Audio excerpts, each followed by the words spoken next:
All right, I was tired before I got on here, but no, yeah, the intro gave me a little bit of life. So let's get it. You know what it is, man. It's your boy Joe Castro, aka Philly Fresco, here with my brothers from another mothers, all that good stuff. I'm here with my guy George Carmi and Big Game James. Boys, what's good? What's going on, man? It's a beautiful Saturday night. Absolutely. Joe, that beats fire, by the way. Walking into the countdown that's awesome. I love that. Good job creating Yes, that. sir. That's fire coming in. And I like the. Oh, go ahead, George. My bad. I said on top of that, I'm feeling nice, man. Commanders to get their first win tomorrow. I'm excited about that big game, so we'll be all right. Happy about that. Sounds good. You know, maybe, I don't know about all that, but I don't know about all that. But I'm gonna go ahead and jump on that intro. I like the. I like all that. So I like the smooth. You feel me? The voice coming. Yeah. Really nice. So I like it. It's good music to the ears, and it's nothing wrong with some new stuff for the new season. You feel me? Yeah, that's what I figured. I was like, I'm tired of all the like generic ones that Restream has. So let's bring a little new flavor. You know what I'm saying? To the same old. The old dogs could learn new tricks, right? That's what I wanted to show. But at the end of the day, man, y'all know what it is. It's best of enemies. We're gonna talk about week 2. So I want to talk about our individual games because obviously we got an NFC East, battle. So that's going to be cool. And then we got, our own individual games. But before I get into that, I want to talk about Tua, man, because I would love to know y'all opinions because we haven't spoke about this at all. And it just kind of, just basically happened yesterday, right? Or 2 days ago now. So first of all, the game, obviously the Bills blew out the Dolphins, which I really didn't think was going to happen. I thought it would at the very worst be a good game. I thought the Dolphins had a good shot. But Tua, give me your thoughts on both sides. All right, I'll let y'all start. I'll go last. Whoever wants to start it off, like the thoughts about the game, obviously, but the thoughts about what should Tua do. That was corny, but that's what we're gonna do. It made sense though. Yeah, James, go first. Let me go first, James. Go ahead, George. It's tragic, man. It's sad to see. I think he threw 3 interceptions that game. It was supposed to be billed to be a high-scoring game, a fun game. The Bills look great, by the way. The Bills were going up and down the field. They're kind of smacking the Dolphins around. Tua had a bad game. He had that one really ugly interception where he's trying to throw the ball out of bounds. He didn't have the arm strength. Tua doesn't have arm strength in general. So I'm sorry to say that, but he's trying to throw it out of bounds. It was a pick 6 the other way. And I think he was trying to do too much. He was trying to make a play for his team. He was down all game. He put his neck on the line literally to kind of get a first down, and he got hit in the head, ironically, by DeMar Hamlin, which is kind of crazy, right? Small world, right? Right. But basically, it was sad. It was kind of scary to see. He had that traditional, his arm was stretched out, had that obviously mental, brain trauma to him as well. Definitely sad to see. He's honestly, he got to seriously consider his future. What's he going to do? Should he retire? Or what's he going to do altogether? Washington's familiar with this. The Redskins, I don't know if you guys remember Jordan Reed. We had him a long time ago. He was an awesome tight end. He suffered a lot of concussions. One of the most athletic tight ends I've ever seen. What's that? I believe he's from Connecticut, if I'm not mistaken. Yeah, right. From Connecticut, played for the Gators. He's an awesome player. He was actually a matchup nightmare over the middle. But he decided to hang it up. And it's you got to figure out what you want to do.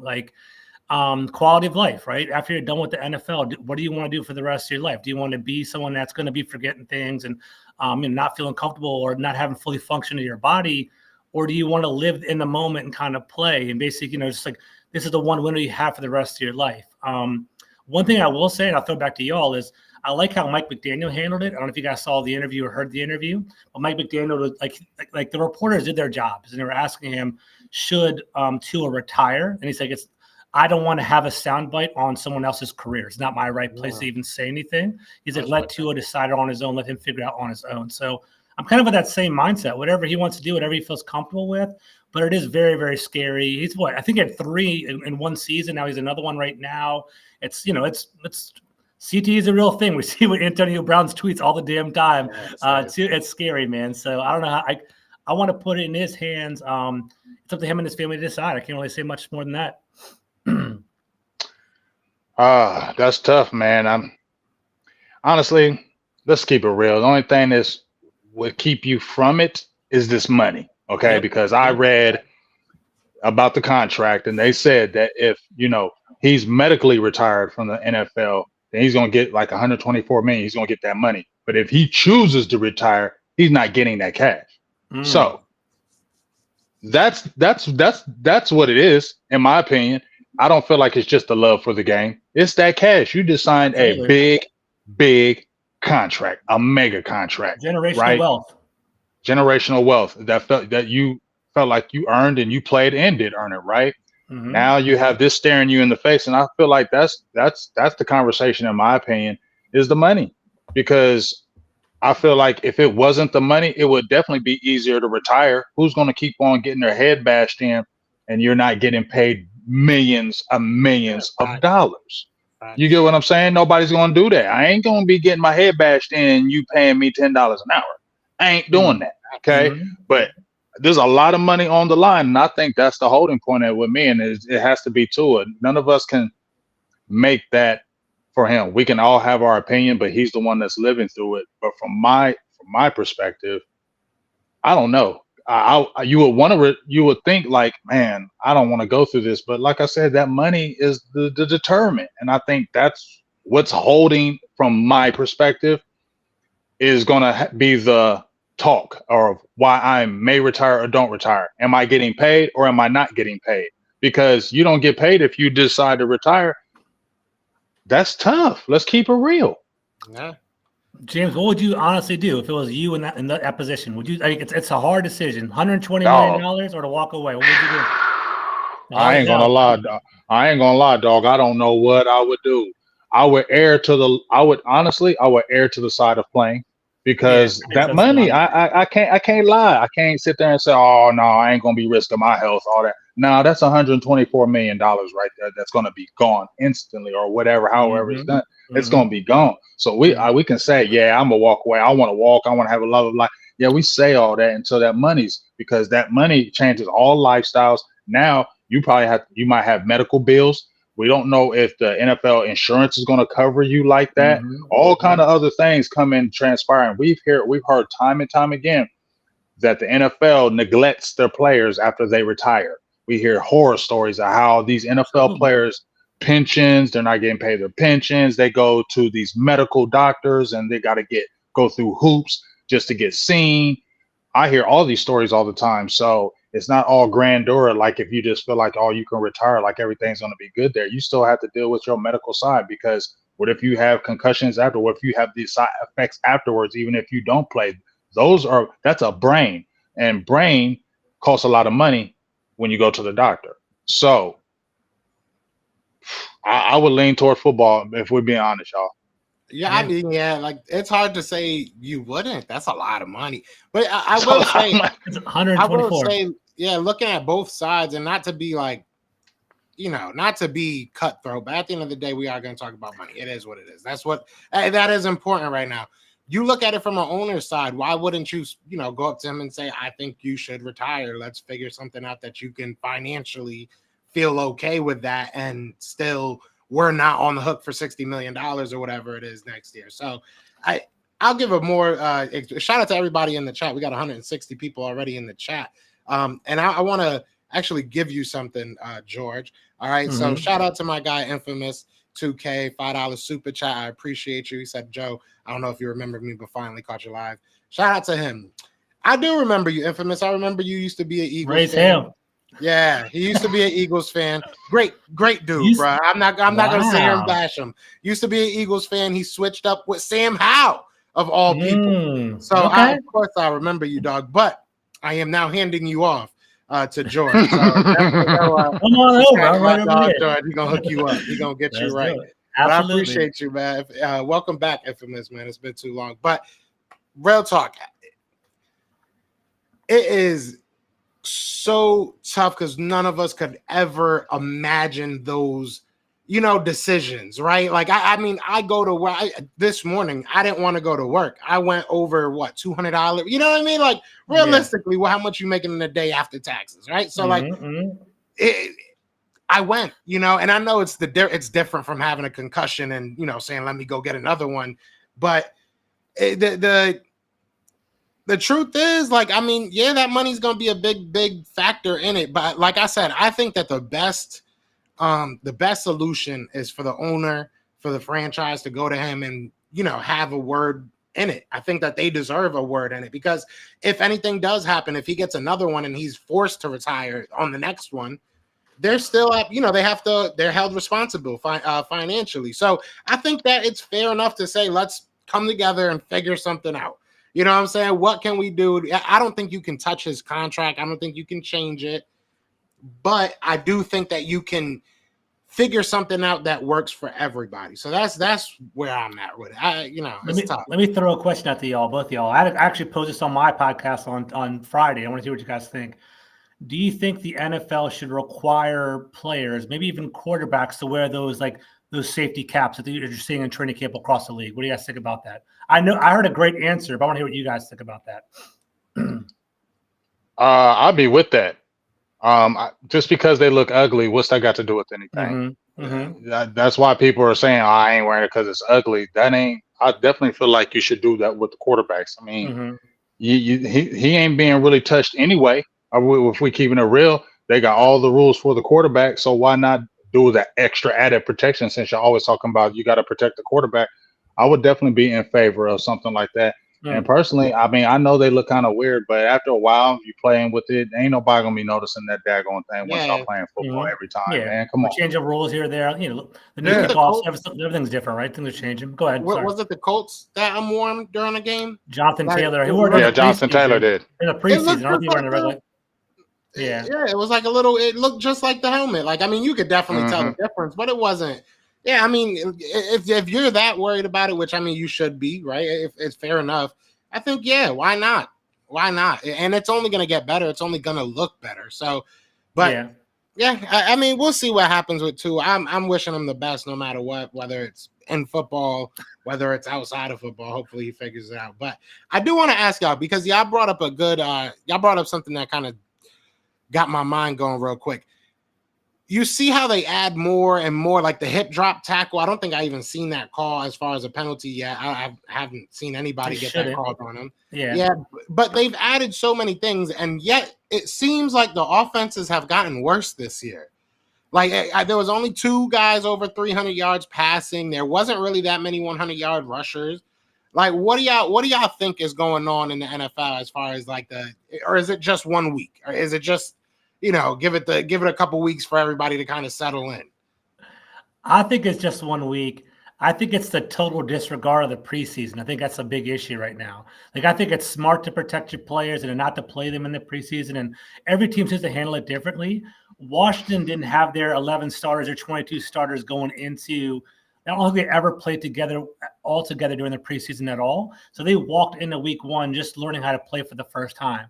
Across the league, I don't know if you guys saw it, like, passing was down. I think there's only 2 300-yard passers across the entire league, 2 out of 32, and most of rushing was going up as well. So I don't know if the league is changing. I don't think so. I think it just kind of like the league is going to kind of warm up to itself. It's kind of like they're learning because of the preseason. But I think it is interesting. If it's a trend, I'd be surprised by that. Maybe the league's getting smart. The defenses were getting smaller to kind of react to the passing game, and it kind of, they're having safeties playing linebacker now. Now they're going to run the ball down their throat. We're going to see the counteract, the chess game. I don't know, but I think honestly, preseason in week 1 so far. For me, I just think it's just let's see, like, maybe week 4, and let's see if that's still trending. I think it's just a week 1 thing.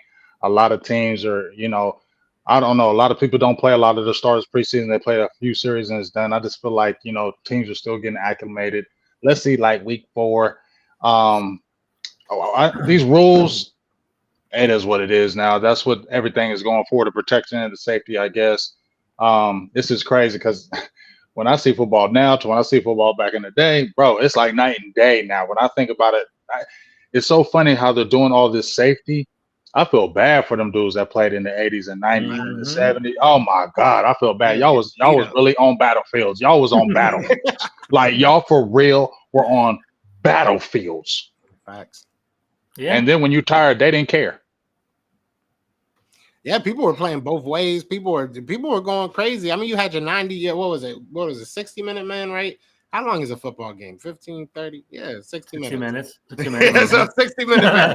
Well, Yeah. I'm tired. I told you I'm tired. But yeah, no, I mean, you had dudes like that. I remember Chuck Bednarik for the Eagles. I mean, that's like 60s. Right. But, bro, he Mhm. played every single snap. Every single You snap. see his hands? Yeah, that's what I'm saying. And they wasn't getting paid that much. That's the crazy No. part. You know what I'm saying? Even for like then. 80K. Yeah, even for then it wasn't that much. Yeah. So, I mean, yeah, That was the it's love crazy. of the game. Yeah, that really And was. And then back then they had a secondary job. They were like working a steel mill Yeah. Monday through Friday. Right. They played football on Sunday. Right. That was wild. That was crazy. That's crazy. It was crazy. Bro, imagine you seeing like Tyreek Hill at the McDonald's drive-through. Ah! I gotta go play real Wow. quick. Like that's Exactly. crazy. That's crazy. Mhm. Hey, Yeah. God bless That's why I them. said that was love for the game. I don't know how much love they have for it now. That money talk now. Money talk. Facts. Mhm. All right. So before we get into, because I do want us to all to kind of go over our games and give a little preview and stuff like that. But before we get into that, let's just answer the question that everybody keeps asking, George, about Dakota Rain Prescott. How do you feel about Dakota Rain Prescott now being signed? I thought we talked about it last week. I guess not. People keep asking. I'll say this. I really don't give a damn. I think that was the smartest thing they could have done. Don't get me wrong. I think that he's a good quarterback. I think that, he's going to continue to be a good quarterback for a while. Did he get paid a whole lot of money? He definitely did, and they should have just paid him way earlier. I'm happy that they waited.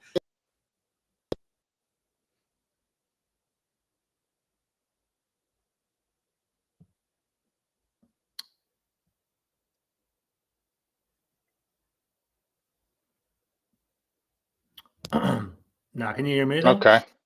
Can I can hear you. Can you hear me? Can you hear me Yeah, now? you're There you back. go. All right, bet. Yeah. Mhm. But Yep, you back. I feel like at the end of the day, that was what they had to do. If you didn't do that, you were going to go into a rebuild. And if you didn't do that, you weren't getting CD back. There was so many things tied to that. So it was nice to poke y'all for a little while y'all were worried. But I mean, there was really, especially once CD got re-signed, it was damn near inevitable. I mean, he's not going to come back to play with Cooper Flag. So, it was nice while it lasted. Now we're going to be waiting to see what happens with Micah. You know what I'm saying? If he's going to come to Philly, you know what I mean? If y'all can't pay him, he'll come on down to Philly. So that's where we at right now. Now, I'm with you, man. Okay. I'm right there with you. So with Dak, I try to keep it as real as possible. I think it was a good decision for the Cowboys. I kind of felt like he was being done dirty by the Cowboys all year long, and we talked about that throughout the summer. I think Dak's a good quarterback. Is he a championship quarterback? That's still to be determined. We have no idea how high he'll take the team.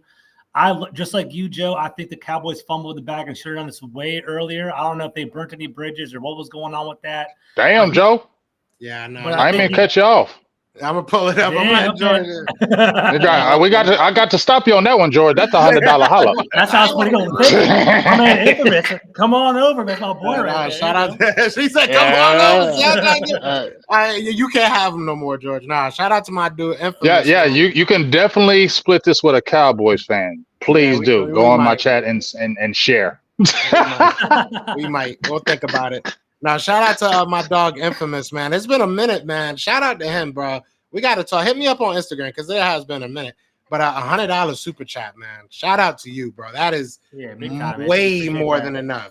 He said, "This is all I can give for right now, bro." You didn't have to give $1, bro. Joe and George, if y'all don't mind to split this Cowboys. Nah, you all right, Infamous. Okay, Infamous. $50 super chat. Shout out to my dog. He said, "All you should have gotten 50. This is for the Cowboy fan." I don't know your name, but I appreciate y'all doing what y'all doing. I appreciate you, bro. Yeah, appreciate you, man. Appreciate you. That's love, bro. Appreciate it. Appreciate it. Bro. That's love, big. Love that. Thank you, man. Damn, I'm feeling the feels right now, bro. Thank you. Man, he's all in his face. He forgot what he was gonna say. He don't even know. Look. He don't even know what to say now. He done lost train of thought. Did we just talk about money? Did we just look? Hey, did we just talk about money? How changes? Look, you see how money changes everybody. Exactly. I'm gonna keep doing this. Yeah, exactly.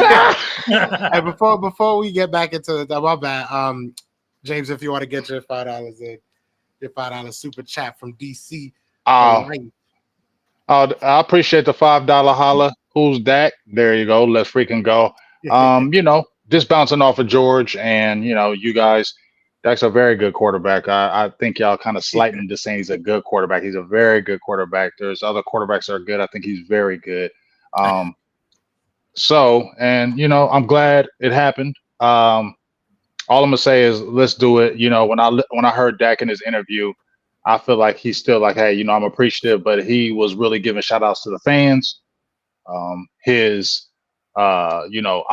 happy to be with Dallas, but I don't see all this love that's going toward the organization. Obviously, you're gonna have love for him because you just paid me this money, but I still feel like there's that. I don't trust you guys. That's why you still see the contract the way it is. No trade, no nothing like that. I'm getting exactly what I got guaranteed. So, because I feel like there still wasn't that trust factor there, and that's why we're gonna do this contract the way we did it. And it's like any business, right? Y'all fading me, well, I'm gonna come back and fade you. And now you got my money, everything's good. Let's move forward. So that's just where I'm at. Let's move forward. Let's see what happens. You got 4 years of it, and he said, he wants to change the narrative. Let's see if it can happen because I still feel like that front office does things to stay in the way, and the players have to rise above the front office to be able to get this championship. And let's see. Oh, and I want to say one last thing. I said in Twitter many a times, I've had a lot of people debate it, but if Dak were to go to a Super Bowl and win, I said he would be the greatest quarterback in Dallas Cowboy history. Reason why? Aikman, after one, let me tell you why. I watched Roger Staubach. I watched Troy Aikman, right? Roger Staubach was in the age of no free agency. None. Okay, so that's a different era. There was no free agency. So you keep your teams forever, right? And Roger came in ballyhooed. He came from the military. He was the golden boy. Nobody was on no Roger Staubach giving him grief and hate. Okay. Troy Aikman, he got battered and bruised that first year, but they built that team around him quick with that Herschel Walker trade. Okay. And if you really go at Aikman's numbers, and trust me, I'm not disrespecting no Troy Aikman. I love Troy. But if you go back and look at his numbers were not great at all. Like Troy Aikman did not have great numbers. Okay. I got 2 questions for you whenever you're ready. Okay. He didn't have great numbers, but he had that running game. He had passing game. He had tight end game. He had offensive lineman game, and he had defensive game. And it was America's team. Everybody was loving him. Dak has gone through all this BS, nothing but hate from every circle, from media, on fans, everybody. And if Dallas ain't been to something in like 29 years, 30 years, and if he breaks that and breaks through, how can he? And he damn near has all the records in Dallas right now. Yeah, sure. So my question to you was, for one, Troy Aikman, obviously he won the Super Bowls, but I think he was kind of insulated, right? He had an awesome offensive line. He had Emmitt Smith, Right. He had Michael Irvin, he had all that with him. So, but I guess the numbers, it's kind of hard to argue because the eras are different, right? So I guess you kind of throw the numbers out the window. I don't know if you agree to that at all. Like, it's more of a passing league than it was back in the 90s. So I'm throwing that there. And then 2, I'm just kind of curious. You didn't even mention Tony Romo. How's Tony Romo viewed in the Cowboys' viewpoint? Like, I mean, I thought he was a really good quarterback. I thought it was annoying. It was like a hard, like he was like kind of he would get elusive. He'd throw some touchdowns. Like he would just kind of always win, but I didn't think he was dominant. But like I respect him. What's coming out those 2 questions right there? If you don't mind, how do you guys feel? Well, I agree with you with the era that it wasn't a passing league. I mean, even Aikman said himself, he's like, if I was required to pass more, my numbers would have been a lot better. But that's not what was required in his offense. So that's why you didn't see the numbers the way it was. But like you said, you had an offensive line that was one of the best offensive lines in history.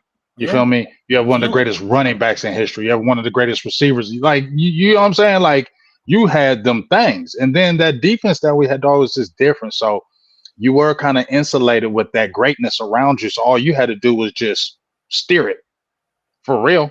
Make some good plays. He had the good arm. You just had to steer it. Now, as far as Romo, I like Romo. Like Romo a lot, but Romo, I don't know, something about him annoys me. I don't know what it is. I even said the same thing. It's annoying for some reason. I don't know why. Just something about me, and I feel like I think what it is, and maybe this is probably me. So I'll just probably admit it. Ever since he got into announcing, it just feels like he be hating, and that I had more positive feelings before he got into the games, and then when I listened to him call the games, especially Dallas games, I just sense hate in there because of how it ended. I don't think he ever got over that the way he had to retire and why Dak took his job. Yeah, I don't think he's ever got over that, and I feel like you can still hear it in his voice. And Romo was a dog, but I feel like Dak overtook him. I said in the beginning, I thought Romo was a better passer than Dak, but I always thought Dak was a better leader. The team followed him. The team would ride and die for him. That's something that Romo never could have, and not in my opinion. The team didn't follow him like that. They followed Dak. I would definitely tell you that. But I felt like Romo could throw the ball, dog. Like he even though he threw them stupid interceptions, he could throw the ball. And I didn't feel like Dak was there yet. But these last 3 years, I would say Dak stepped his game up as far as his passing, and I feel like his passing has caught up with Romo. And if you look at the numbers, he about to be one damn near the all-time passing leader in Dallas Cowboys history here in a little bit. Touchdown leader, passing leader, all that. So if you have all those accolades too, and then you get a chip after all them years that you had to wait, and after all that abuse, how can he be one of the greatest, be the greatest quarterback in Dallas Cowboys history? How can he? I want to throw one thing real quick, throw to Joe. I'm kind of curious what Joe thinks. Being a Commanders, Redskins, Washington football fan, watching the Cowboys, watching national games every single week, it's funny you think Romo hates on the Cowboys. I feel like Romo, Aikman just throw love and just freaking kiss ass at the Cowboys over No, and they over don't. again. No, they don't. I'm like, why? No, they don't. All on No, TV they all the don't. time? Joe, how do you feel? No, they don't. I like listening to Romo. Honestly, I Romo's hate pretty good. that. Yeah. I like listening to him just because I think that it's cool how he breaks down the game. But Yeah. I never hear it. But maybe it's because I don't really listen to him cover Cowboys games. Okay. But personally, I never hear it. Like, you know what I'm saying? Like, obviously, like I said, if I'm listening to him, it's probably like a random. You have to be in game, and you have to be a Cowboys fan because it's just like I'm gonna try it. it's just like Joe. If you had a Philly guy and they were calling the games, a former Philly player, or George, you had a former Commanders. Me, I probably wouldn't hear that hate because I ain't listening to that game like that. But if you saw what had happened prior, and then you're listening to him, you're like, nah, that dude be hating. He be throwing little shots, and you got to pay attention to him. So he's on air, so you ain't gonna get in trouble. I don't want to throw a shot and I get in trouble. So it'd be subliminals, but you got to catch them. You know what I'm saying? Yeah, that makes sense. That makes sense. That got to be better, or Dak, you know what I'm saying? Just little critical things that you hear back and forth. I never beat you for it. I'm gonna listen for it. For me, I watch that Thursday Thanksgiving game every single year. You see Tony Romo hanging out with Jerry Jones, eating turkey with him before the game. And that's what players didn't like. I talked to players. I had a few former players I talked to, and they didn't like that. They didn't like when Romo. Why would you? If you were a player and you saw your quarterback kicking it with Jerry and them all the time, bro, come on. You was hanging with Jason Garrett. You're going to feel the favoritism. You feel what I'm saying? You'll feel the favoritism as a player. If you were in a workforce and you saw one of your employees always hanging out with the boss, always around the boss, always around the manager, what are you going to think about him? Yeah, that boy ass kissing. He's kissing the ring. He's kissing the ring. He's kissing the ring. And you don't see Dak doing that. You know what I'm saying? Dak don't do that. You don't see him hang with the Joneses at no time ever. And I think he doesn't kiss the ring, even though he's been politically. A lot of us get frustrated because we feel like he's a company man. But you know what? Dak is smart in the media. He must have took some media classes because he knows how to speak in front of that media. Through all he says the right things. And he don't have to bow down to do it. And I love it even more that you didn't kiss the ring, but you still got everything that you wanted. And I like how he stuck it to them Joneses. Yes. Yeah. I mean, hey, somebody had to, right? Shout out to everybody in the chat. We got 350 people in the chat. So be sure to hit that like, hit that subscribe wherever you are, share it. You know what I'm saying? Be nice to Joe. I'm going to throw that in there. It was killing me last time. It was supposed to be about Washington, but anyways, we're gonna talk a little bit about these games, man. This last little half hour we got here. Let's start off with you, James. You got the Saints, and you have a super chat, so it's just easier to like just to let you go, and then you can read this, and then you can go. All right. So where's the super chat? Let me get. It's two of them just came in. My dog Dustin Roberts. Give this the big game, James, because he's a Cowboys fan. I love the work you guys put out. Cowboys back-to-back NFC champs because the Eagles are not as good, losing Reddick, Kelsey, and Fletcher Cox. Now, I already done said there's going to be some regression. We already said there's going to be some regression. We're going to see. And then shout out to Angie, that rebel chick. Okay, Angie, that rebel chick. Here's to you, BGJ. You always stand 10 tones on your commentary, and I appreciate that. I appreciate that very much. Shout out to you. Make sure you stay in the chat. Okay. Oh, I Miss didn't Andy. give my opinion about the whole Romo and Dak. Go ahead and situation. give it.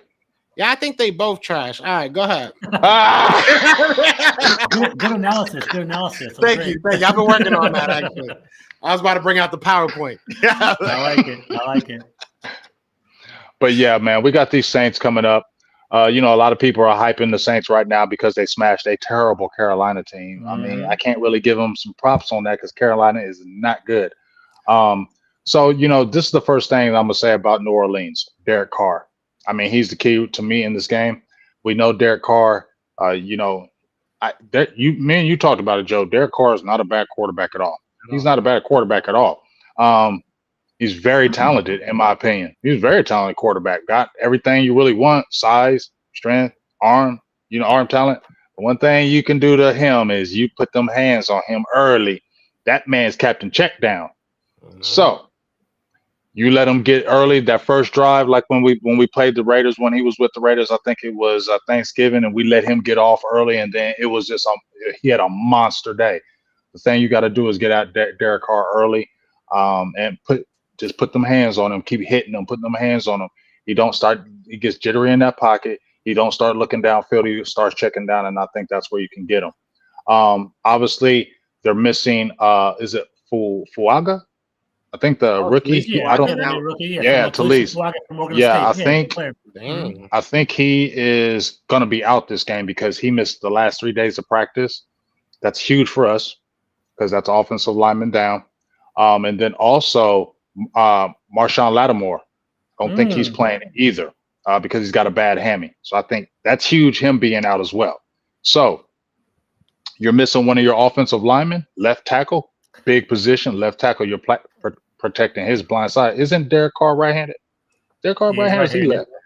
Okay, so you're protecting that side. So I feel good about the defense. You get what I'm saying? Because now here's the difference, y'all. This is why I don't be as concerned, because Zimmer is better than Dan Quinn as a defensive coordinator. Not close, in my opinion. Not close. Zimmer knows how to build a defense from the ground up. I ain't seen no Dan Quinn do that.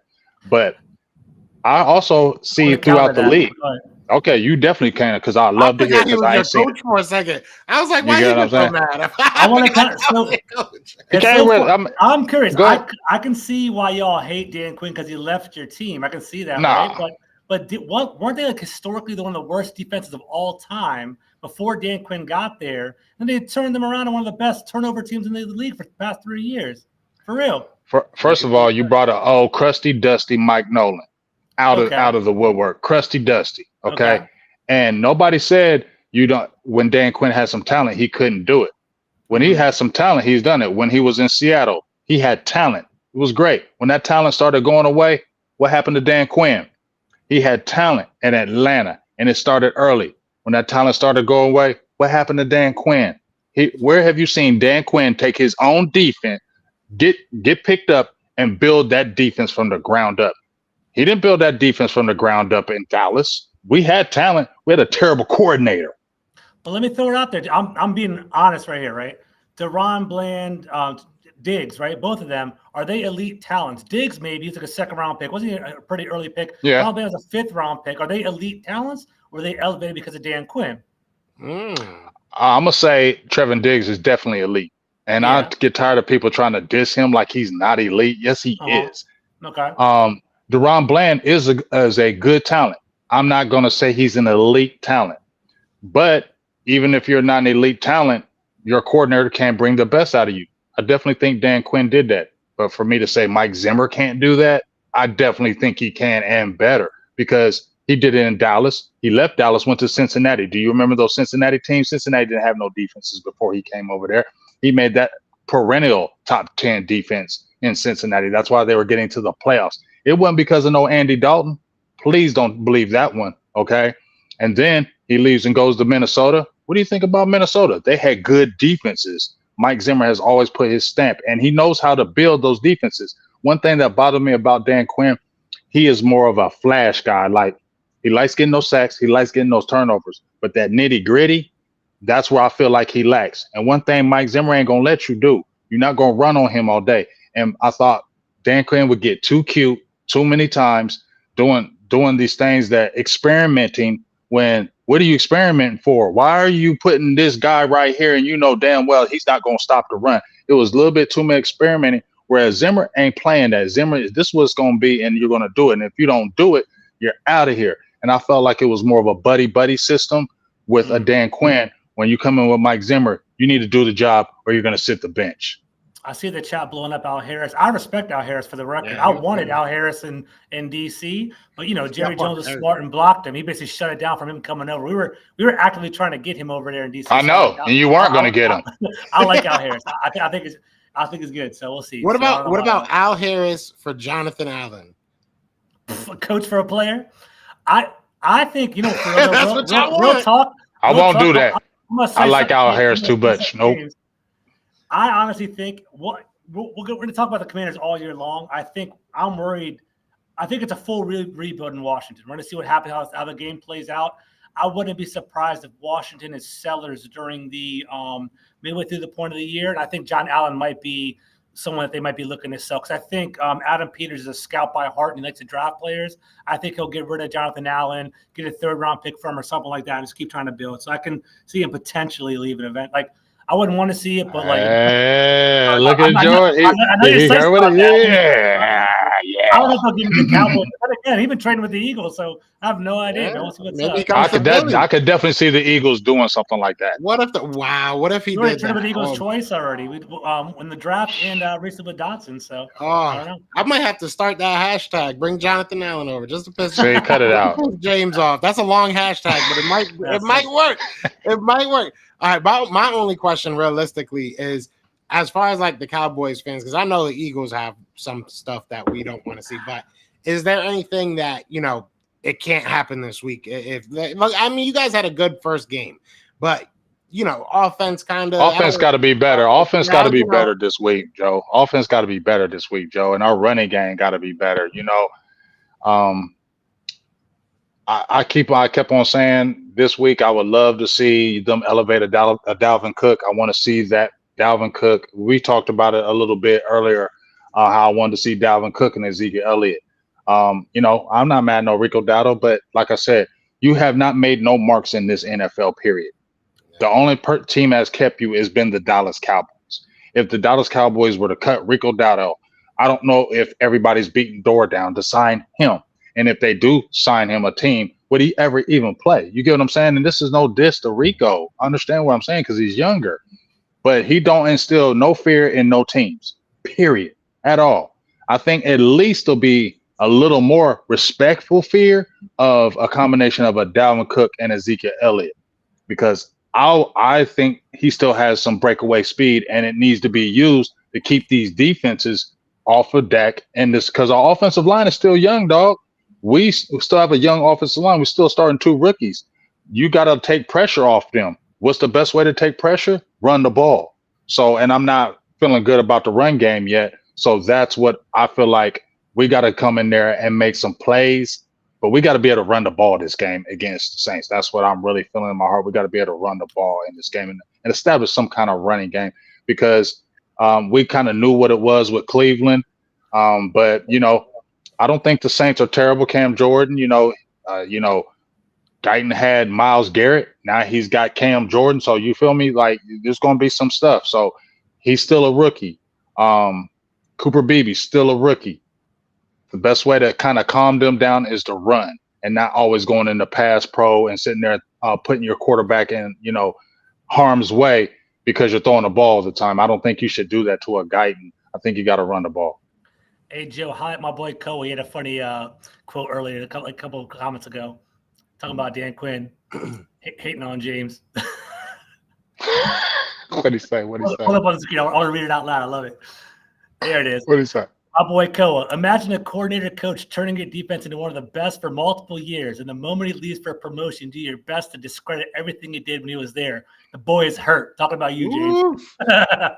James. No, I'm not discrediting anything he did. I said he was a flash guy. He got turnovers. They got sacks, and I like that. But let me tell him something. You weren't there when we hired Dan Quinn, so you can't really say that because before they hired Dan Quinn, we got a show, and I keep on telling my dog boss we need to pull that show up and pull that video up, because before they hired him, I said he was soft. Okay, said Dan Quinn was soft. Okay, I said he was in Atlanta, he was soft. So I'm gonna find that video before you say I'm butthurt about him doing all this stuff in Dallas and leaving. I'm gonna find that video, and then we're gonna clip it, and we're gonna talk and how we both said we thought Dan Quinn was soft, and how he lived off of other people's accolades, and he don't last long. He's a fire starter, but then he wanes, and it happened again, and it's gonna happen again in Washington. Wait till I tell you. Just watch. I got a serious question for you, though, for real though, right? How do you think the running back breakdown is going to be? Like, is it good? Like, I'm talking about Zeke and Rico Dowdle carries. I think Zeke had 10 carries last week. Dowdle had 8. I did some research. I got into fantasy, I'm into betting, sports betting. I think Ezekiel Elliott had, I think 6 of his 10 carries were blocked at the line of scrimmage. They were kind of like dead plays. They weren't really explosive plays. Dowdle, they keep talking about the upside. I have some shares in him in fantasy. Is he actually going to be a good running back? Because I'll be honest with you, I honestly don't think Dalvin Cook's going to be a factor for you. I'm not trying to hate it all. I just think he's that washed as a player. But like, what are you hearing? Are you? Boy, I can't wait. Dalvin Cook, I want Dalvin Cook. Please listen to this video. George keeps saying you washed, dog. Yeah. George keeps saying it. Please, Dalvin Cook. Dalvin Cook, watch this video, bro. George keeps saying you washed. You know what I'm saying? I don't. Rico Dowdle don't give you no value. We got 400. The only person going to give you value is Ezekiel Elliott inside that 10. But you know what? He's a goal line back. He's a goal line back for Ezekiel Elliott. He's a goal line back. Yeah. But I said before we had that game against Cleveland, I said I wanted him 8 to 10 carries. He got 10 exactly. I said, you give Zeke 8 to 10 carries, I'm cool with that. But I think your major runner should get about the 15 carries, and then you sprinkle in the Zeke with the 10. That's 25 carries right there. And then you got the Deuce Vaughn that you can throw in, some quick running plays. So, that right there, I think if you're doing the running back by committee like that, I think that's what it should be. But I don't want to see – this is all I've told people. I don't hate on Ezekiel Elliott. He is tough. He's a great blocker. There was a lot of great blocking he did in that game, and he's tough. Like, he plays hard, and he plays hard. But we don't want to get into the thing of, okay, Zeke getting 20 carries this game. Zeke, no, let's not do that, because that's not what Zeke is anymore. Realize what Zeke is and continue to let him be great at that. Because I think if they continue to keep him as the short yardage back or that goal line back, he could be really great in that aspect. But I really want Dalvin Cook to really show you. I want Dalvin Cook to show you. Play him this week, because I still think he got speed. I don't think that speed went away. He's not the elusive guy he was anymore, but that long speed, he still has it. I hope they play him. The chat is going crazy right now. I'm gonna tell you that right now. Shout out to everybody in the chat. Well, we got 400 people between all the channels. Y'all are wild. If you see me, I'm like listening, but I'm staring at the chat like he's going crazy. They're going in. Yeah, I love it, man. I love these chats. But now, I mean, hey, I think this is gonna be a fun dynamic between y'all two. I love that I could just sit back for a good 10 minutes and not get made fun of. So I'm cool with this. I like this. We'll see what happens. How important do you think this game is? Do you think this is like it's early to say must win, but this ain't no must win game. This ain't no must win game. Nah, this is not to me. This is not a must win game. It's always easier when you start 1-0, right? Now, if you were 0-1, and then you probably want to say, maybe not must win, but you don't want to start the season 0-2 because that chatter is already going to start. So I think getting off to the good start and saying, starting off 1-0 helps you. But this is going to be a battle, in my opinion, because the Saints are like a rival that nobody talks about, because they're right around the corner. You know what I'm saying? New Orleans is right around the corner from Dallas, and they always traditionally play us tough. If you watch them Saints Cowboys games, them games are brutal. They are tight, they're close, they're always close. There's never really blowouts in that game. They always play us tough. So this ain't going to be no cakewalk game, and it'll be tight. I don't think this is going to be a blowout. I think it's going to go to the third. Maybe a team pulls away then. But I think, once again, if I look at this team, Zimmer just makes me feel a little bit more confident in the games I go in, because I know Zimmer, he's a guy that's not a gadget guy. I'm not a gadget guy. You're not gonna do this. And he is about stopping the run. And that's what we Cowboys fans been screaming forever. because we can get sacks and we can get the interceptions, but when it's third and fourth quarter and that team is beating you up and they know they can run against you, none of that stuff matters then. You know what I mean? Then it's like, oh, we need a sack. No, we need to stop. We don't need to get a sack or a turnover. Because if you looked at Dan Quinn, and this is no hate right here, but it was always, okay, we need to get a turnover right now. We need to get a sack right now. No, it was, we need to stop the run right now. And we weren't not doing that. And that's what needs to happen right now.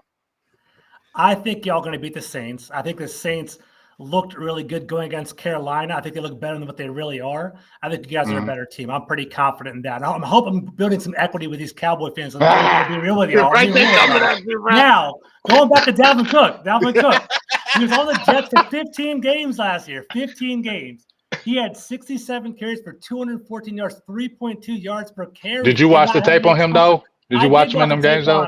You can look at highlight tips. You can look at games every single week. I looked at all 22. No, I don't think he's going to. He was hurt last year. He was hurt last year, dog.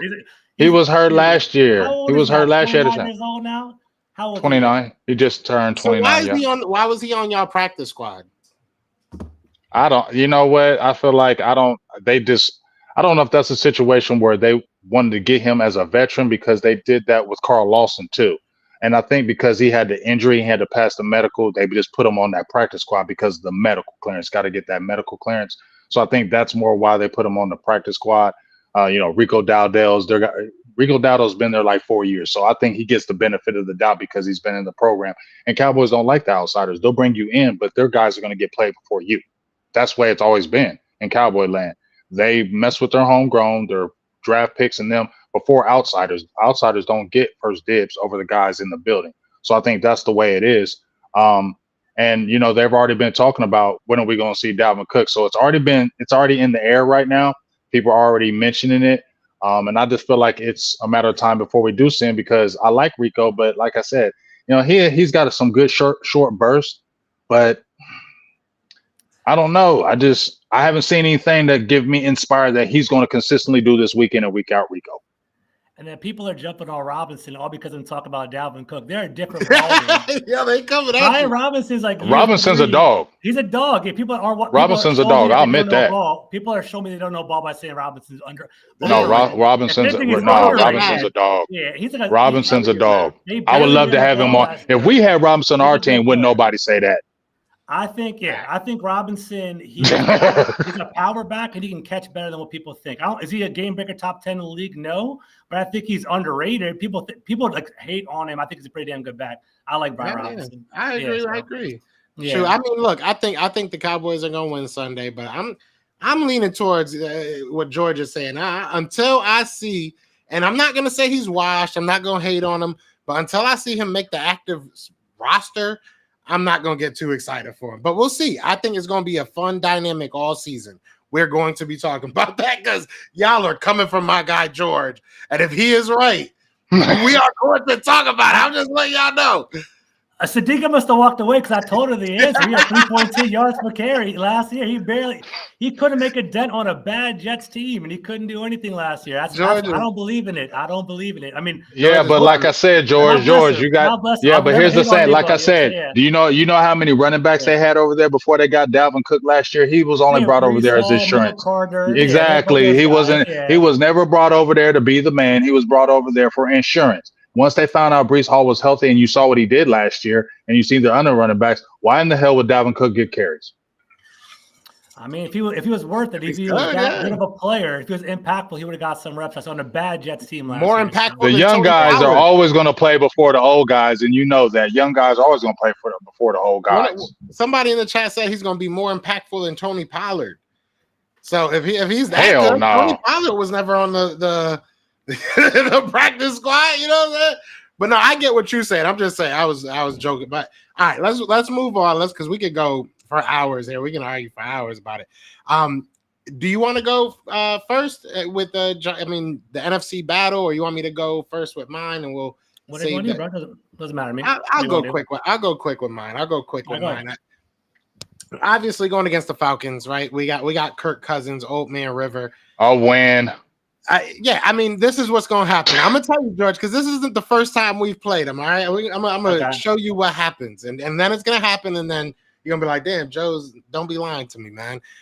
So we're gonna go out there, we're gonna beat his ass, right? We're gonna whoop him, we're gonna whoop his tail, and then they're gonna be like, oh, it's Kirk Cousins. He loses every prime time game. This year they're gonna have a point because this year he look bad. Is it okay to say that he looks washed? Can I say that? Nah, he looks washed. He's great. He's a great player. No, he looks washed. Okay, sorry, just putting that out there. Okay, my bad. Yeah, he looks washed. Yeah, he looks washed.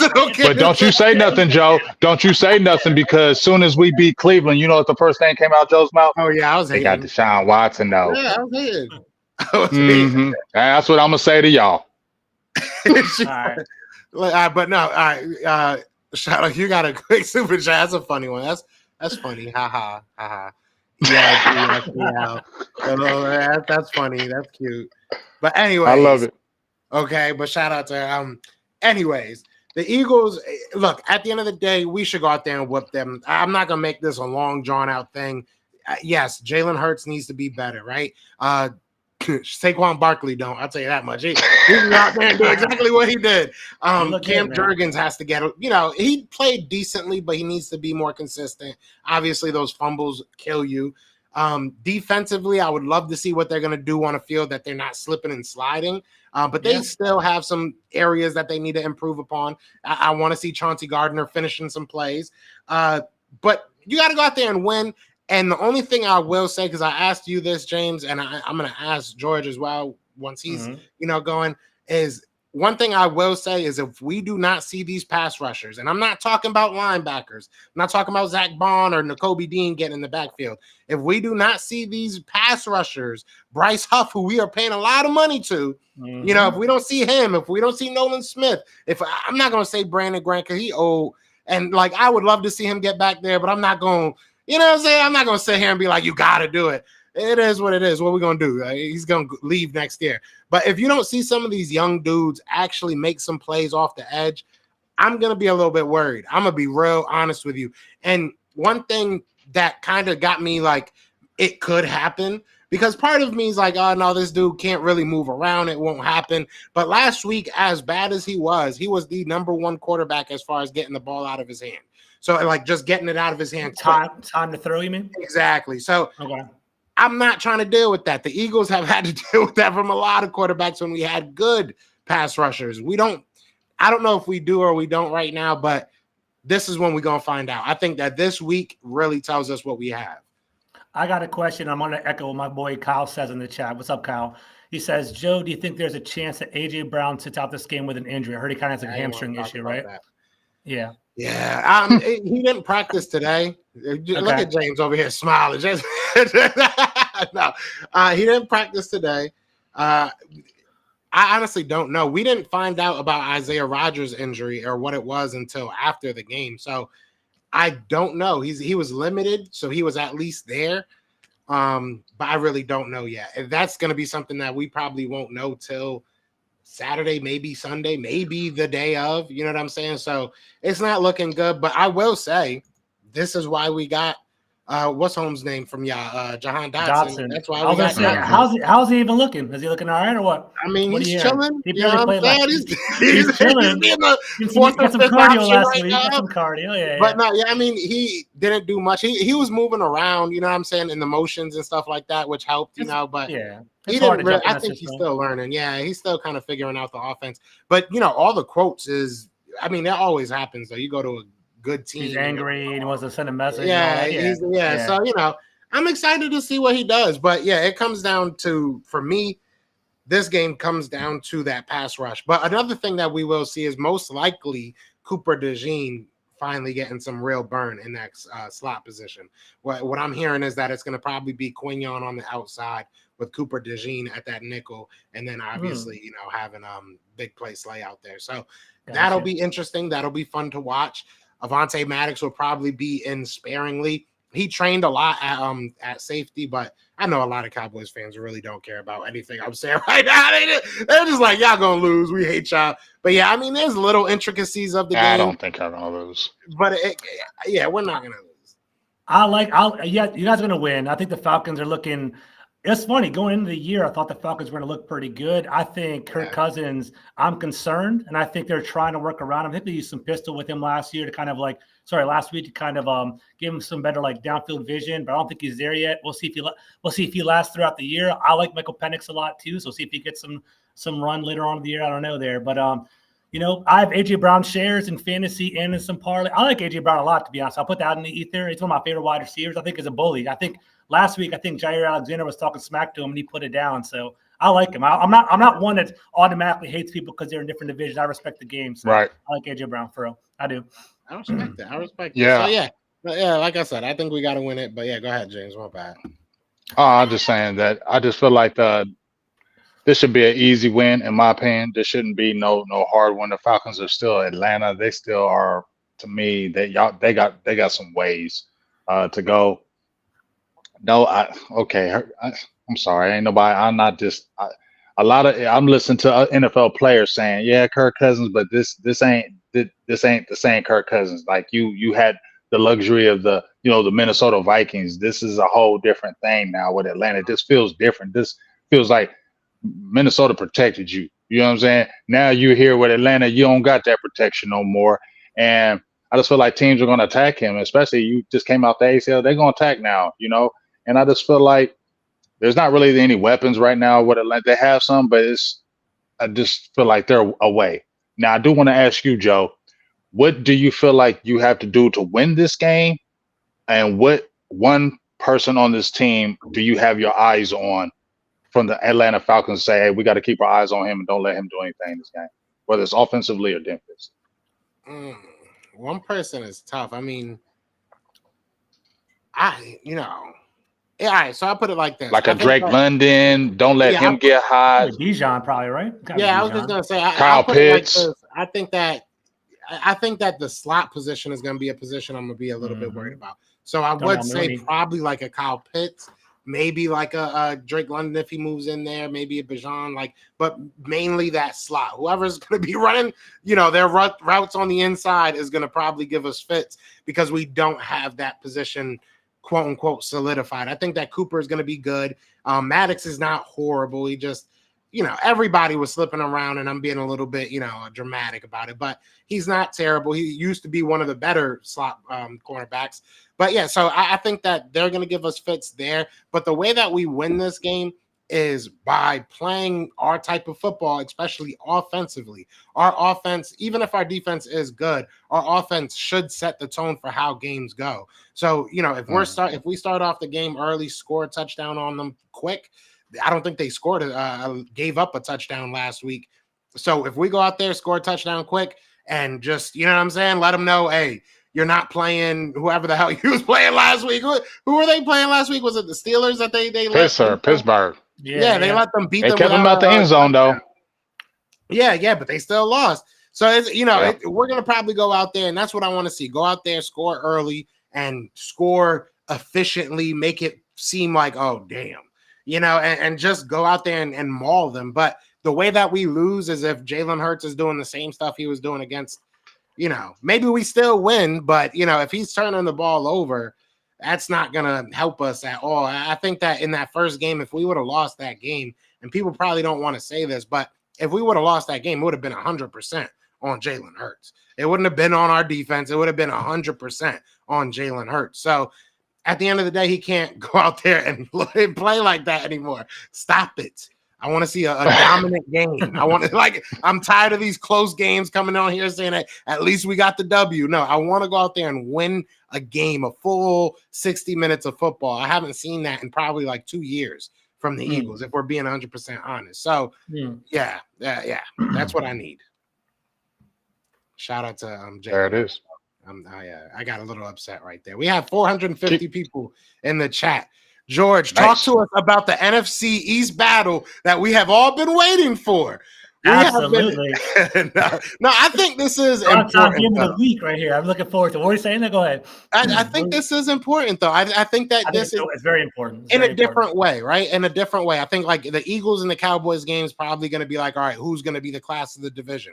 I think that this tells both teams a lot of things. I think that you look at Daniel Jones, you look at Jaden. If Jaden goes out there and balls out, It's a division game. That's a big, boost of confidence. And if Daniel Jones can actually look like a quarterback, we might be talking about him differently next week. I won't, but maybe somebody else will. So. No, you nailed it. We've been talking about it all summer long. I think you guys are further along in the process. You guys are better teams. I think the Eagles, real talk, are probably the most talented team in the division right now. I think they have a great offense. I think their defense, I think their secondary is suspect a little bit, but their offense is strong. That's what I honestly think, right? With the Commanders, this whole season is about Jayden Daniels and what's going to happen for this next level, right? Week 1, I liked what I saw. And I've been telling you guys all summer, he's been patient, he's been calm. He looks to throw. Like the national perspective is that basically he's a runner. He's going to run the ball. He's kind of run all the time. I think he looked to pass last week, but Todd Bowles in Tampa Bay blitzed on 45% of the actual plays on offense last week. He was consistently putting pressure on Jayden Daniels, trying to make him turn over the ball, and he did it, right? And what ended up happening is Jayden Daniels is athletic enough to avoid that and to get upfield. He had 88 yards rushing and 2 touchdowns last week, the most rushing yards for a rookie quarterback in his debut in NFL history last week, right? So that's Jayden Daniels, right? So now it's going to be, and even Dan Quinn called him out in his press conferences, was say, hey, Jayden, I'm glad you can run the ball. We know you can do that. We want to see you make explosive plays. I want you to basically creep out behind the line of scrimmage and throw the ball downfield. Look to throw as opposed to look to run, right? We all love football. Josh Allen, I think, is one of the best to do it. When he gets outside the pocket, he just wants to flip it downfield and flip the field. I want to see Jayden Daniels do that, right? And we do a film breakdown on Tuesdays. I know you guys are Cowboys and Eagles fans, but come by and watch a breakdown on my show on Tuesdays. There were times where Terry McLaurin was a scramble drill, and he was wide open, right? It was like he got behind the cornerback. All Jayden Daniels had to do was flip it up, right? But it's week 1 as a rookie quarterback. He's trying to figure out the league. Can he do that in week 2 and week 3 and week 4? Yeah. If Daniels can do that, I think Washington can be something to be excited about. I think we're going to be, they maybe win more games than we thought throughout the year. I think that's going to happen. So in order for that to even work, I think he has to make more connections with Terry McLaurin. Terry McLaurin's a very talented wide receiver, but he's had 11 quarterbacks basically throw it to him over his 4 years or 5 years. That's crazy.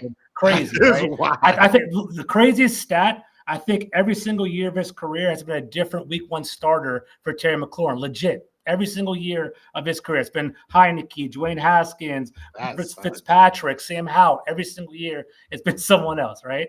So I think we're looking to build some chemistry with Terry McLaurin. We're looking for Jayden Daniels to elevate. And I think one of the biggest matchups is going to be Washington's offensive line versus the Giants' defensive line, because if anything, if the New York Giants has any certain talent, it's going to be the defensive line. It's going to be Dexter Lawrence, that interior position, Brian Burns and Thibodeau on the outside, right? Washington's offensive line isn't great. Can they protect against a pretty stout, defensive line? And I don't know if you guys have been catching it, but the New York media is crushing Thibodeau and they're crushing Burns because they had a blank stat sheet last week. They didn't do anything, right? So we're going to see how that goes. Last thing I'll say on offense, it's going to be interesting, right? Todd Bowles is a heavy blitzer, man coverage type of defensive coordinator. I forget the Giants defensive coordinator's name right now, but he's more of a zone scheme, more of a let the front four win. So in a man coverage, guys, you guys know this by now, when it's man coverage, the cornerbacks will take off and run with the wide receivers, leaving huge gaps of running lanes. It's not going to be there this week. It's going to be Jayden Daniels' zone. Is he going to be able to pick it apart? It's going to be fun to see, to kind of watch that. And I think he can do that. He actually was a great thrower at LSU, in my opinion. Nice. One last thing. I don't know if you want to go on defense, if you have any questions first, but one last thing on offense. The hot topic in DC is Cliff Kingsbury, and he barely had any motion, offensive motion, like pre-snap motion. And basically, I think Terry McLaurin was on the left-hand side on 80% of his plays. Like Terry McLaurin was just stagnant on the left side. People are kind of hating on that because, again, as a rookie, having a wide receiver move back in motion, you get some tells from the defense and put some stress on the defense for communication skills. Terry McLaurin was just being stagnant over there. He was staying there.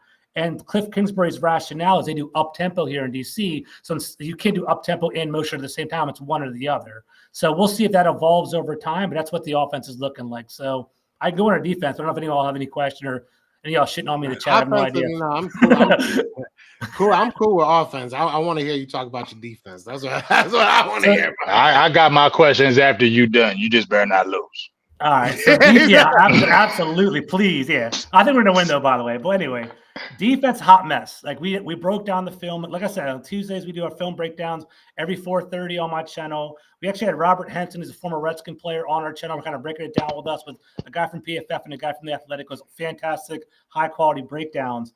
And it was just communication, y'all. It was basically the safety couldn't communicate with the cornerbacks. They're trying to hit zone match scheme. A wide receiver would come, somebody would pull the wide receiver inside, another one would shoot behind him wide open, and it was there. Baker Mayfield had a hell of a game, Joe. You said you saw it in Tampa as well. He had a hell of a game, 4 touchdowns, 300 yards. He was eating it up, and he left some more meat on the bone that was still there. So real talk, I'm concerned about our secondary next weekend for the rest of the weeks, right? I guess the one remedy is they're playing Daniel Jones. So if Daniel Jones lights us up, that's go red. We got to wave the flag. We got to be worried. I'm worried about that. But I think we'll start getting it right. I think it's going to be kind of getting the team together, kind of getting them all on the same page. But communication is an issue. It's a blessing and a curse. Emmanuel Forbes is out for the foreseeable future. He had a UCL surgery on his thumb. It's funny. One of my friends said, it's a big blow to the Giants offense. There's a picture of Emmanuel Forbes being out. And it went viral like 2K. People were blowing up and laughing at it because Emmanuel Forbes hasn't been good. So maybe just putting in Mike. I think we have Mike Davis. Mike Davis is his name. He was a former Chargers cornerback. We're going to put him there. You guys are familiar with, I'm going to kill his name, Noah Igbenegbu. You know what I'm talking about? He was on our team. He was on your team. So he's going to be a depth guy for us too. So maybe with veterans, there'll be better communication. They'll be more solid, but that's the concern. Communication on the backhand side and the optimism on the offensive side. Can Jayden Daniels elevate from running back to a passer? I want to see how that goes. I mean, at the end of the day, all I want to see is what happens because there's not much I can really say, much I can ask. It's just y'all have to beat the Giants. I mean, it's the Giants. If we lose to the Giants, dude, my camera's gonna be off next week. I was about to say, Voice the Men, end of the road. I'll play in the background. It's gonna be hurt. That's gonna be a dagger. And for all y'all just meet me for the first time, I'm a season ticket holder too. I'm gonna be there tomorrow. I'll probably be on TV. I sit where the players run out in the tunnel. You guys will see me there. It will hurt. It's not a must-win game, but it's gonna change the trajectory a lot. If we beat the Giants, all right, 1-1, we'll be all right. If we're 0-2 and we lose to the Giants, there's gonna be a lot of finger pointing and a lot of the good favor of having a new coach and new GM and new everything. It's gonna be tarnished a little bit if we lose this game. So we can't lose this game. I don't think we will. I'm gonna tell you right now. I don't know. I ain't gonna say I don't think y'all will because I don't know because the Giants play y'all tough. See, that's the difference. Sure. That's the difference. Just like when Washington plays the Eagles, Washington plays the Eagles tough. So they do. we can't. It's the truth. It's the truth. The Washington always traditionally plays Philly tough, and I noticed that the Washington and them Giants games is always tight. And whatever Giants may play bad, whenever they play Washington, it's like. I feel like they're going to go into this game we played terrible, but we can beat Washington. They're in the same realm as us. That's what I feel like they're going to speak. Confidence going into the game for sure, right? They have, I feel like they'll have a little confidence that, hey, they got the rookie QB. We got some defense. Thibodeau, Dexter Lawrence. I know Burns might have been shut out, but this is the game because the offensive line from Washington is a little bit shaky. This is the game where they could probably get some confidence and put some pressure. If you get the rookie getting some early mistakes, maybe you get good field position, you can make some plays. And then obviously we know who they have on that opposite side for the Giants. What's his name? What's that receiver's name? Neighbors. So Neighbors is nasty. Maybe you got to be careful because y'all cornerback is your quarterback play is not great. This is a scary game to me the Commanders. And I'm agreeing with 100% with you, George. The grace will be continued if you beat them, even though they're a bad team. But I feel like that grace starts getting cut in half if you lose to them Giants. I agree. I agree with you 100%. I also agree that Neighbors is a dog. The Washington has a nasty way of letting players start their careers off on the right foot, right? We had Aiden Hutchinson, I think, like week 2, a couple of years ago, he had 3 sacks against us, and he became a Pro Bowler after the first year. We blew up that way. The Giants want to feed Malik Neighbors. He's a dog. I think Malik Neighbors, this is me. I thought he was the best wide receiver in the draft class last year. People like Marvin Harrison Jr. I like Malik Neighbors better. I think he can create after the catch. I think he's a dog with the ball in his hands. I like Malik Neighbors a lot. And the Giants, that's their number one option. I think Sterling Shepard has concussion going into this week. They threw to Wan'Dale Robinson 12 times. He had 12 targets last week, but I think he might be banged up too. So I think they are going to feed Neighbors, and we don't have the corners to cover him. So I think, for real talk, I put a parlay on Malik Neighbors. I have anytime touchdown score. I think it's like I'm a smart person. I'm not stupid for money. So I might not like you, but I'm still going to take that bet. For real. 100%. Hey, my favorite color green. I ain't mad at that. I ain't mad at that at all, man. 100%. I ain't done. I put that parlay. I might have to follow you now. I might have to follow that bet. I mean, I think it's going to be a fun week. I think this week should tell us a lot about our teams. I think that there's a lot that all of us want to see our teams improve upon, because none of us had a perfect week. You know what I'm saying? Some of us had better weeks than others. You know what I'm saying? I know Cowboys fans feel like they won by 1 million. Y'all in rare form. Not you, James, but you're chatting rare form. You're chatting rare form today. They going in today. I don't know what it is. They hype. I mean, you know how it is when you win a game. You know what I'm saying? I'm telling you. I think Mike Zimmer, in my opinion, just from me, I feel like he gives us a little bit more confidence. I think that's where maybe the confidence is coming from. I think just because Zimmer is a vested veteran coach. He's been doing this since the 90s. I was watching him when he was coaching in Dallas in the 90s, the first time. Okay. And I just feel like he gives a different confidence. Not saying it's like, oh, we're going to Super Bowl. I just feel like the defense has been missing a few things for a lot of years in Dallas. And one of the things has been toughness. One of the things has been the running, stopping the run. Like, those are the few things that have been like an Achilles heel to Dallas.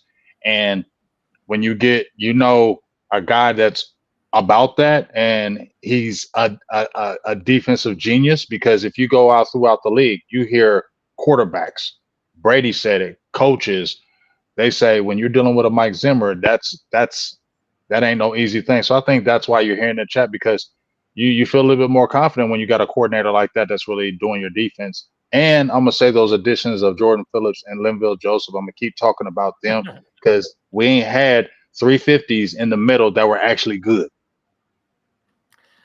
Zimmer kind of like, Joe don't want to hear, but I'm gonna keep saying it to you. Our defense is gonna be nasty.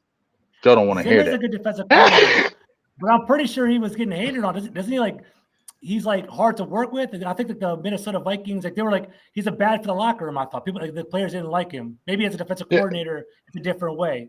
I think it's because a lot of people, he don't play no games. He's like, he ain't the buddy coach. Look, this is what I need you to do, and if you don't do it, you're gonna sit your ass on the bench. Most people don't like that. They want to be cool. Yeah. They want to, and he's not the buddy guy, and that's why it may rub other people the wrong way. But when I heard interviews and when I listen to other players that play for him, they all said the same thing. Like, yeah, he's tough, but you want to play for that guy. That's a guy you want to play for, because he's fair. He's going to get you in the right spots, and you do your job, you're going to be out there on that field. I hear that a lot about Fangio, that he's just very blunt. Like, he's older too, though. The older guys don't be playing that. You know what I'm saying? OGs don't mess around, bro. Don't mess around. Yeah, because they was talking about Quinyon. They was like, oh, he had a great game. How do you? He's like, yeah, his game's good. I was like, damn, bro. Like, all right. Like, I'd be nice to the kid. But yeah, listen, we've gone for over an hour and 20 minutes. So I think that we've given them enough today. We've got 400. I was about to say 100. 467 people in here. That might be close to our record, to be honest. That might be close. But yeah, so shout out to everybody in the chat. What I liked that we did last time is we took a nice comment from James' chat. So I'm going to take a nice comment from mine that has to do with it. So, and he's going to say, shout out to Eric.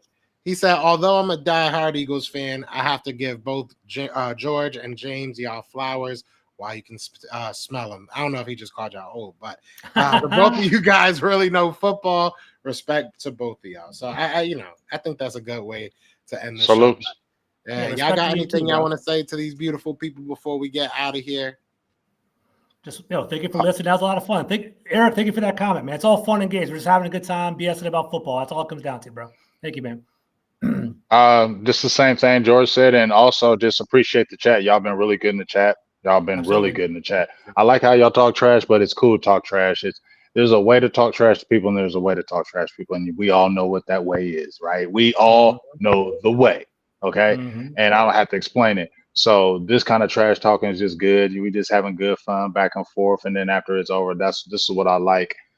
So shout outs to the chat for y'all, you guys being responsible people, being good people, and we just talking football and we ain't on the other. And that's what I really like about the chat and what it's been doing, especially as of late. So salutes to you guys. And especially since it's been me and Joe, you feel me? And now to add George, it's been a smooth transition, and it's been because of the people in the chat.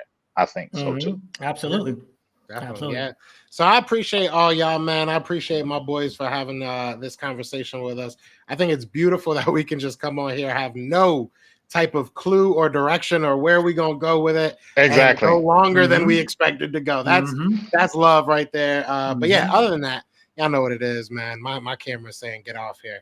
That is my dog George. That is my dog James. And I am Joe Castro. We are the best enemies. Peace. Peace.